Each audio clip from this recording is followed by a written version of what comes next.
When my dad introduced us to people, he only ever said, "This is Lena, our future lawyer." If I was there, I became, "And this is her sister." No name, no context, just a vague shadow in the corner. I used to think maybe I imagined it. Maybe I was being sensitive. But then came the graduation party 2 years ago, Lena's high school graduation. The whole family showed up in pastel colors and stiff smiles. My name wasn't even on the banner. And when my father gave his speech, he said, "To my one and only star," I was standing 3 feet away. At some point, I stopped arguing. I stopped asking why they didn't post my college acceptance, why they never came to visit, why every holiday card had a new photo, without me in it.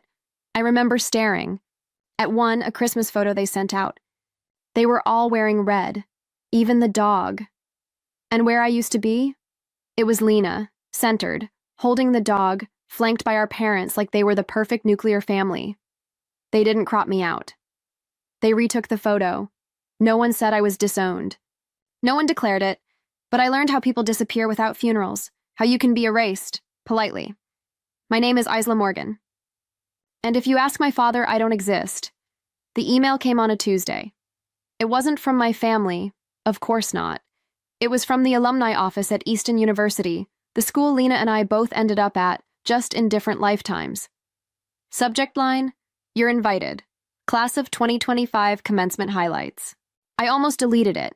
I don't usually open emails with confetti headers, but something about the preview caught my eye. Special guest, featured keynote investor to be revealed at ceremony. Investor? I clicked, scrolled past smiling students.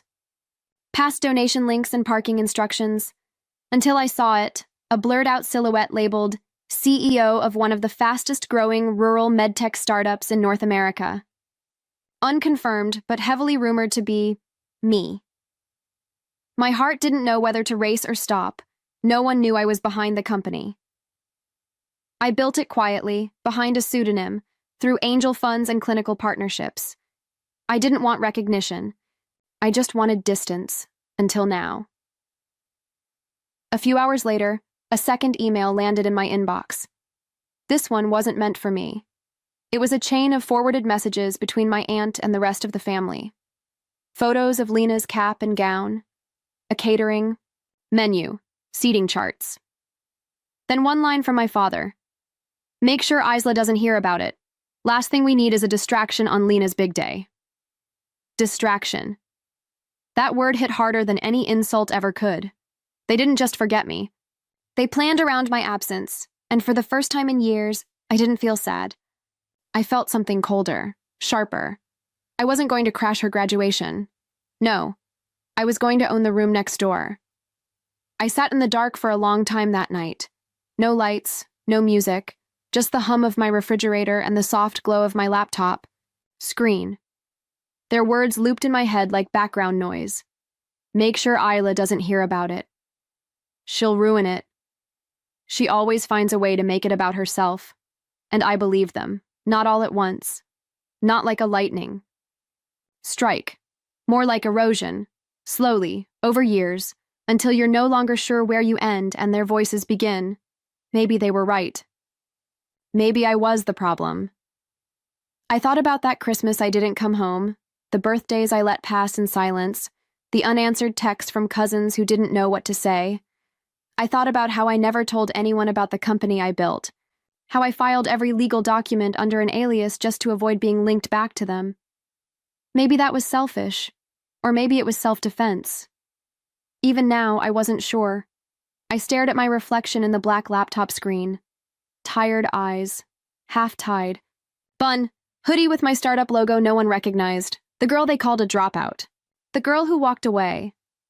No one ever saw me the way I wanted to be seen, and if no one sees you, do you really exist? The next morning, I opened my laptop again, logged into our investor portal.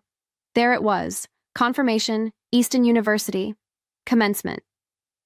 Keynote slot, confirmed, name to be announced.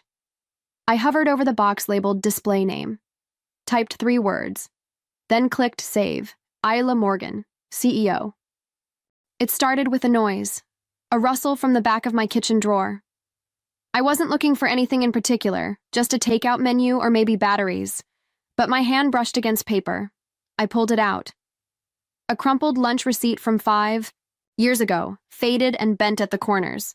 The ink had nearly vanished, but I recognized the handwriting on the back immediately. You don't have to be loud to be powerful. My mother's handwriting.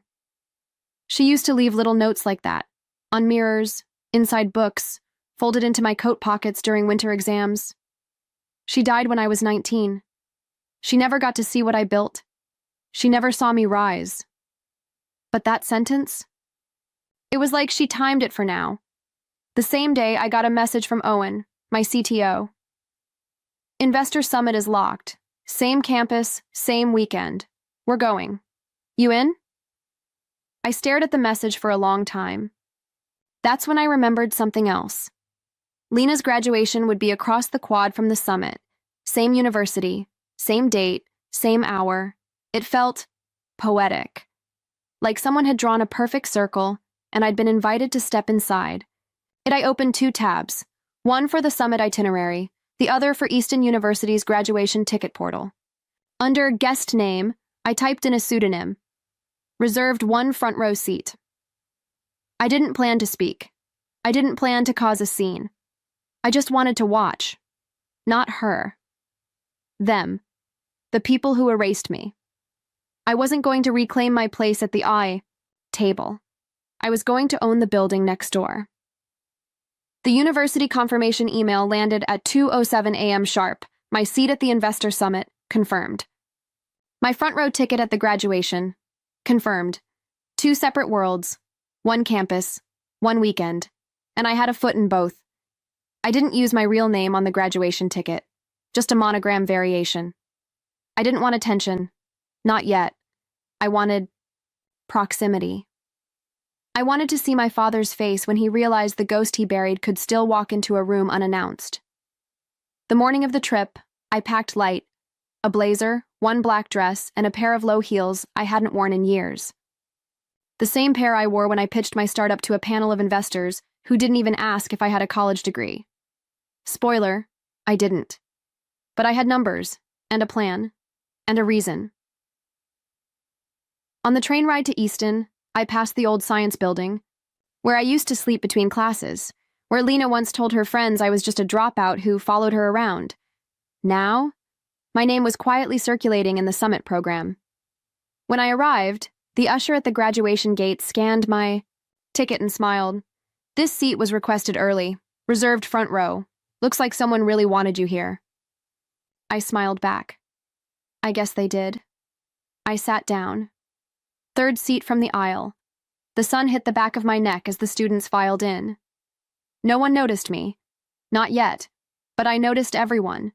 And behind me, I heard the sound of my father's voice. Low. Commanding, talking to security. My father was pacing near the entrance, talking to someone with a clipboard and a radio. His tone wasn't raised, but it was sharp, controlled. The kind of voice he used when he was about to remove someone without ever raising a hand. I kept my head down. He didn't look at me, not directly, just scanned the rows with that same disappointed squint he used on me the day I left for good. The usher walked over. Ma'am, can I confirm your name for the seating log? I handed her the ticket. She nodded, smiled, moved on. 2 rows ahead, my sister was seated with the graduates. Caps. Perfectly tilted, gown pressed to perfection. She looked the same, maybe colder, maybe more polished, but I knew that expression, the one she wore when she was performing. She was always good at playing the part. A professor passed by, stopped, glanced at me twice, then did a double take. Wait, he whispered. You're Isla Morgan, Metasphere, right? I didn't answer, just smiled lightly. I read your case study on telemedical infrastructure. Brilliant work. He said it just loud enough for 2 people in the row behind me to turn their heads. Across the quad, the university banners fluttered. The loudspeakers clicked on. The ceremony was about to begin. Behind me, my father spoke again, this time louder. She's not supposed to be here. She's not on the list. I didn't flinch. Let him look. Let him squint and fume and search. Because the girl he thought he'd erased? She didn't exist anymore. Only the woman in the front row did. And soon, the whole school would know her name. The investor summit was scheduled to begin 40 minutes after the graduation ceremony. Across the quad, inside the glass auditorium, my company's name was already displayed on rotating banners. Metasphere Health, closing keynote. How one startup quietly changed everything. I slipped away during the third speech, just as Lena's department head took the podium. My seat was empty before my father could realize I'd been right in front of him. Backstage at the summit, my assistant handed me the final slide deck. All set. They still don't know it's you. Even the dean thinks the CEO is some reclusive Harvard type. I nodded, flipping through the slides. Data, metrics, projections, all solid, all clean, but something was missing. I opened the file, hovered over the final slide. The closing screen just said, "Thank you, plain, safe, forgettable." I deleted. It typed a new title. Isla Morgan, Easton University, class of never. Then underneath, smaller, "You erased me." So I built something permanent. My assistant glanced over my shoulder and blinked. That's bold. It's honest. She didn't argue. I took one last look at my reflection in the screen. Hair tied back, no makeup, just a black blazer, and a name they tried to silence. Outside, I heard clapping. The graduation must have ended. Inside, they were introducing the keynote. Please welcome the founder and CEO of Metasphere. And somewhere in that same moment, while cameras clicked and heads turned, Lena's professor leaned toward her and whispered something. Her eyes widened. And I walked out into the lights. The lights didn't feel hot. The stage didn't feel high. I didn't feel small. I stepped into the spotlight with no script in hand. Just my name, finally my real name, on the projector behind me in bold white. Letters, Isla Morgan, CEO, Metasphere Health. For a moment, no one clapped. Not because they weren't impressed, but because they were connecting dots. Whispers started first, then phones came out. Then the room, quietly, breathlessly, realized they'd been quoting my work for years without ever knowing who wrote it. I cleared my throat. I built Metasphere because no one in my family thought I could finish anything. And they weren't entirely wrong. I didn't finish college. I didn't finish Thanksgiving dinners. I didn't finish being the daughter they wanted. Pause. But I finished this. Click. Next slide. A map of our rural health expansions. Small towns, empty clinics, now pulsing with access and infrastructure. Click hospitals we'd partnered with. Lives we'd already changed. Click, a grainy photo. Me, 6 years ago, soldering prototype wires in my dorm hallway. No lab, no funding, no applause. I looked out over the audience. Industry leaders, university trustees, professors, students. In the third row, seated beside a junior faculty member, was Lena's professor. His eyes widened. He turned to Lena, still in her cap and gown, then back to the stage. "You didn't tell me she was your sister," he said, just loud enough for the mic to catch. Lena stiffened. He turned back to the stage. "Nice work, CEO." And that was the moment. Not the applause that followed. Not the standing ovation. Not even the emails I'd get later that night from people who once ghosted me. It was that one line. From the one person she wanted approval from. The one moment she couldn't control. The one sentence that didn't belong to her. I didn't look at her directly, but I knew she was watching. And I knew my father was somewhere behind her, seething. I didn't need to say a word to them, because the truth had already spoken. And this time, it had a microphone. I left through the back entrance. No press, no photos, just the echo of applause, still humming in the glass panels behind me. I didn't wait for congratulations. I didn't linger for the reception. I didn't need to. By the time I reached the hotel lobby, my phone had already begun to buzz. 37 unread messages, 6 missed calls from unknown numbers, and 1 text from my cousin. "Was that you on stage?" Dad nearly choked. I didn't answer. I didn't need to. A clip of the moment had already gone viral. The line, "Nice work, CEO," was being replayed, quoted, subtweeted, reshared. And in every repost, there I was, standing at the podium with nothing but my name and the silence I'd carried for years. I didn't post about it, didn't tag the university, didn't mention my sister, but I knew they saw it, because hours later, Lena's graduation photo disappeared from my father's Facebook page, replaced with an old quote about humility. Classic. My sister didn't tag anyone either, didn't post her usual "thank you to my amazing family" caption. Just one filtered photo, no smile, no context. I didn't speak to them, didn't return their silence with noise, but they heard me. In the halls where my name had been erased, in the rooms where they never expected me to walk again, in the voices of others, professors, students, strangers, who now said the name they once tried to bury, Isla Morgan, CEO.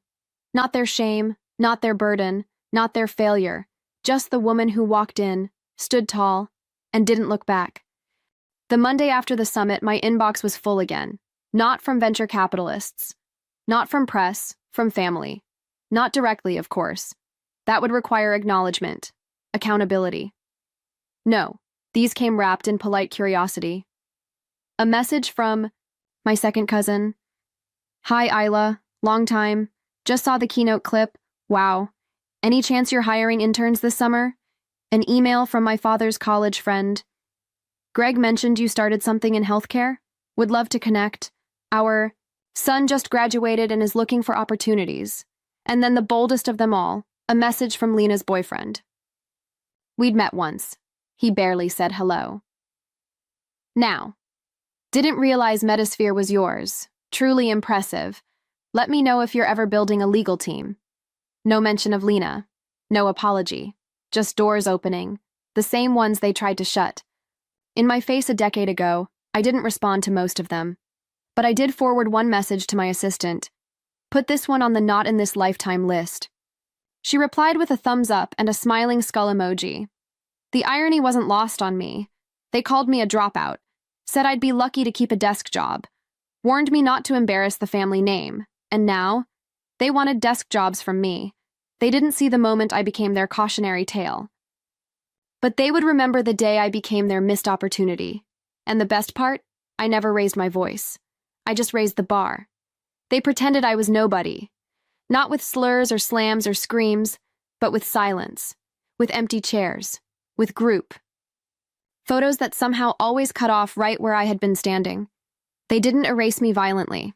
They erased me like you erase pencil, soft, quiet, deliberate. Until even I started to wonder if I'd ever been written there at all.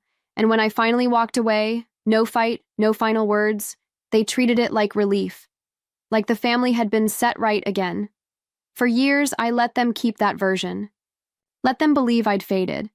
Let them sit in rooms and say things like, "We haven't heard from Isla in ages," as if I were a distant relative instead of a daughter, a sister, a soul they'd chosen to forget. But the truth never stays buried, not when it builds something that speaks louder than blood. This time, they couldn't hide behind silence. My name was printed on brochures, quoted on news sites, echoed in keynote speeches. They couldn't scroll past it, couldn't pretend they didn't see, and that was the quiet revenge. I never once asked to be welcomed back. I just made sure that, everywhere they turned, I was already there, not as the girl they dismissed, not as the failure they whispered about, but as the woman they now had to Google, the one with her own legacy, and no matter how hard they tried to look away. This time I was unforgettable. I never went back to the house, not even when my father sent word through a cousin, something about putting things behind us and family being family. He didn't mean apology, he meant image control, and I wasn't interested. There was nothing for me there, not the room with the peeling wallpaper, not the shelf where my childhood trophies used to be, not even the garden my mother once tended, now overgrown and bitter in the summer heat, but I did return, just not the way they hoped. I returned in every hallway that now echoed with my name. In clinics across the country using our tech, in classrooms quoting my early research, in whispers between professors and board members who once barely saw me. They couldn't take credit for me. They couldn't even understand me. And that was the final gift. I'd become something they couldn't hold, couldn't rewrite, couldn't reshape to suit their comfort. A professor from Easton sent me a handwritten note. He said, "We've added your keynote to our ethics curriculum under legacy and resilience." Legacy. Funny how that word used to feel heavy, like something I wasn't allowed to touch. Now, it was mine. Voiceover, final shot. They pretended I was a distraction, a mistake, an empty chair at the wrong table. But when they buried me in silence, I came back with something louder. I came back with truth. Fade out. Music swells. Black screen. White letters, ISLA. Morgan CEO Unforgettable.